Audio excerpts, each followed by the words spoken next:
Thank you very much. I appreciate you coming over tonight and giving up time with your family and your friends and take the abuse I'm about to give you. I'm going to take you on a little trip today. We're going to go on a trip to a place called the Next Economy. It's not a very long trip. It's a pretty short trip. It begins in 2006 and it ends in 2026. So it's a very short trip, but unfortunately during this period we're in for a time where the impact upon a North American business is really going to become, or really will be, unprecedented. So you'll have to bear with me as we go through it. Some of this is a little heavy. If you want a copy of it at the end of it, just give me your card and I'll get a copy to you. We'll see whether you're interested in pursuing it. Along the way, what we're going to do is talk about where the economy is going. There's a lot of people who have different opinions about it. I'm going to give you a hypothesis that says that a good marketing person is better qualified to tell you where the economy is going than any of the analysts that you now deal with or listen to, or any of the folks you see on CNN. That doesn't have to be me. It could be any marketing person. When we finally talk about the next economy, we'll talk about the characteristics and what kind of place it's going to be and how it's going to operate, what you're going to have to do to change, because there's some huge changes coming. We're going to talk about the inevitability of whether this is really going to happen. I mean, you know, 2 weeks ago there was a recession. A week ago there was no recession. Next week we're going to go back and we're going to have another recession. And the week after we won't have a recession. So, you know, if we can't figure out where we are now, how can anybody stand up in front of you and tell you where we're going to go? You'll have to make that judgment on your own. And finally, assuming I can convince you that this is really going to happen, you're going to have to take a little bit of time to think about what it means to you, because we are not talking about small changes to your life. Those of you in marketing are some serious issues ahead of you, and you're going to have to make some serious changes. So, where are we going? If there's one word that talks about where we are right now, it's confusion. And I just want you to understand my perspective on confusion and why I think it's happening, and then you can toss it out or accept it based on your own experience. The reason we have confusion is we have two very respected groups of people out there giving us totally different pieces of information, measuring supposedly the same environment. We have the analysts and the financial economists who are sitting there telling us things and representing Wall Street's vision of what's going on.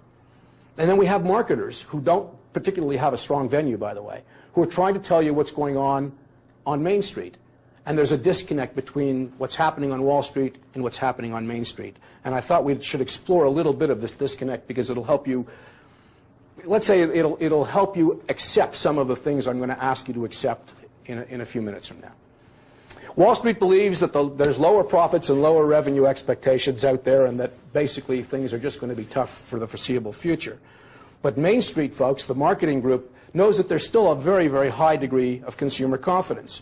You can see that, you know, even after 9/11, we didn't sink down below the 80s, and we're moving our way up progressively back to where we were. We never were back at the 80 and 90, 1980, 1990 numbers of 64, 65. That never happened. So there's still some very, very strong confidence in the marketplace that somehow we're not getting back from Wall Street. Wall Street believes that if you want to understand success, you have to measure it by what's happening on the Dow and what's happening on the S&P. But that's not what marketers are finding out. Marketers found out a long time ago, and you folks probably know this, that there's 90% of all corporations in America have less than 20 people in them. That small business is the background of this country. It's the backbone of this country. And that 50% of the private sector output is generated from small business, and 66% of all the new jobs are coming from the small business sector, and there is no venue for small business to talk. We don't hear a word about any of this. So they're all under the radar screen, and all we hear about is what the folks who are measuring the large corporations in America are telling us. What they say to us is that the reference leaders are CEOs and CFOs of America's largest corporations. And they further tell us that those experts happen to be old, white, and male. What the marketers have found out is that 66% of all GDP is driven by consumer goods, as you probably know, goods and services. And you know what? Mom is the CFO of America and the CEO of America, because Mom either directly buys or influences directly 77% of the 66% that drives the entire economy, and all of it is under the radar screen. We don't see any of it. Wall Street believes that the tech meltdown has devastated the dot-com community and it's dot-bomb time and the thing is in disarray and it's a total mess. It's just not what marketers are finding out. Small specialty sites are just booming. They're just booming. They can't figure out what's going on out there. We're running a number now. It looks like we will run $35 billion in e-commerce last year. I mean, that's exactly where we projected it would be. I mean, we were sitting around 3 years ago saying, boy, if we could get 35 billion or 33 billion in 2001, then we can hit 50 billion in 2002. And they can't figure out where the sales are coming from. But every small specialty site you know of, every retailer that has a little corner store that went online, all those guys, those hundreds and hundreds and hundreds of people, have little websites with great productivity gains. They're getting 25, 30% sales increases, and they have no infrastructure cost at all.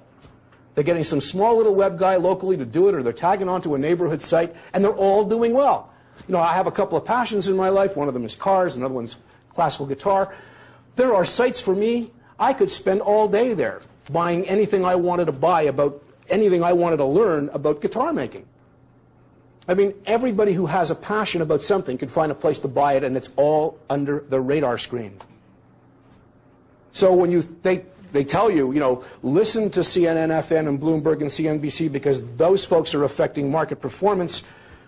But we know, the marketing folks know 54% of America now owns stock, and we have the Nielsen's for those programs. They're less than half a point. So there's a huge disconnect again. The problem is that we're dealing with the symptoms and we're not really dealing with the inherent issues. And we're listening to a bunch of people who are really trying to give us some insight as to what's going on, but they don't have the expertise to understand where they have to look and what to do about where they have to look, to be able to translate that for us, so they ignore it completely.